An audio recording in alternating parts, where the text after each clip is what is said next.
C'est une maison qu'on a achetée il y a une quinzaine d'années. Il y avait suffisamment de pièces pour notre petite famille, à l'époque. Et entre-temps, la famille s'est agrandie. Et là, il a fallu trouver de l'espace supplémentaire. D'où l'idée de se dire comment est-ce qu'on peut gagner des mètres carrés, sachant qu'on est en fait collé entre deux maisons. On voulait garder notre terrasse, donc la seule solution c'était de prendre de l'expansion en hauteur, donc d'aller voir sous le grenier pour essayer de gagner un peu de place. Le seul point un petit peu négatif de cette maison, c'est qu'elle avait des combles qu'on appelle des combles perdus, c'est-à-dire qu'on ne pouvait pas aménager directement ces combles. Soit on conservait le toit et on renforçait la charpente pour faire un plancher, soit on enlevait tout et on construisait dessus. Et c'est ce qu'on a fait.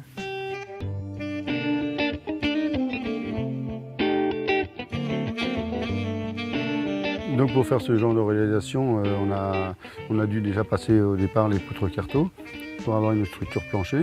Ensuite, on est toujours tributaire aussi des intempéries. Il a fallu monter un chapiteau par-dessus la maison existante avant de retirer toute la toiture.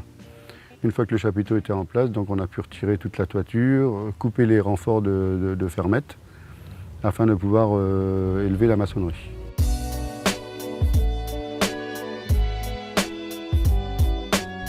Le fait d'avoir fait de la maçonnerie au pourtour de la maison, ça permet déjà de pouvoir se tenir debout à proximité du rampant du mur, ce qui est quand même pas négligeable. Et en fait, on a gagné pratiquement un plateau supplémentaire de la maison, ce qui fait en gros 60 mètres carrés à peu près.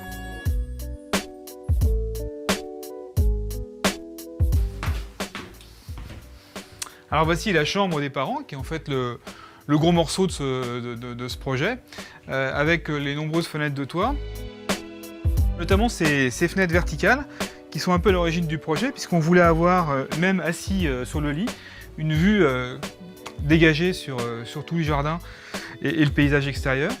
Et en fait, c'est un peu ces fenêtres qui sont à l'origine du projet, puisqu'on a demandé au bureau d'études de bien nous la positionner, de façon donc à avoir la vue maximum, et ensuite de concevoir le comble en fonction de cette fenêtre. Donc pour la toiture, pour l'isolation, on a opté pour des panneaux type trilate avec un isolant polyuréthane, avec des caissons chevronnés, ce qui permet d'avoir une étanchéité rapidement.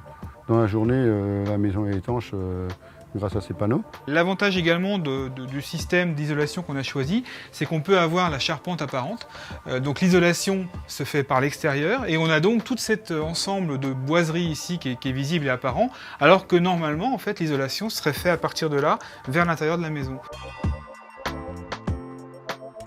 On a installé en hauteur des fenêtres de toit qui sont électriques, de façon à bénéficier de toute la lumière zénitale, et qui apporte vraiment un plus à cette pièce également, même en hiver, parce qu'en fait on a une pièce qui est là et vraiment baignée de lumière. Le petit plus, c'est que ces fenêtres de toit électriques sont équipées d'un détecteur de pluie, donc on n'a pas à se soucier dès qu'il y a une averse, elles se ferment automatiquement, donc c'est vraiment quelque chose de génial. Des travaux de rehaussement de ce type, donc ce sont des travaux qui vont durer pour tout ce qui concerne le gros œuvre, la charpente, la couverture et l'isolation, environ 2 mois. Et ce qu'il faut savoir en plus, c'est que pendant ces 8 semaines, tout se fait par l'extérieur de la maison. Donc nous, on n'a pas du tout été affectés par les travaux, on était dans l'étage qui est existant, donc l'étage qui est en dessous, et tout passait par l'extérieur avec des montes matériaux, donc ça n'a vraiment pas été une gêne du tout, puisqu'en fait on ouvre le comble, on a accès au comble qu'au moment où il place l'escalier, c'est-à-dire à la fin du projet, des gros travaux dans le comble, quoi. Donc ce projet-là, il m'a coûté à peu près 60 000 €. Le projet est une totale réussite de notre côté, parce qu'en fait, on a aménagé ici notre suite parentale. Donc on est chez nous quand on arrive à l'étage. Et en plus, on est dans une pièce qui est baignée de lumière, que ce soit été comme hiver. Et c'est vraiment très très agréable et on ne regrette absolument pas nos travaux. Ça, c'est sûr que si c'était à refaire, on ferait la même chose.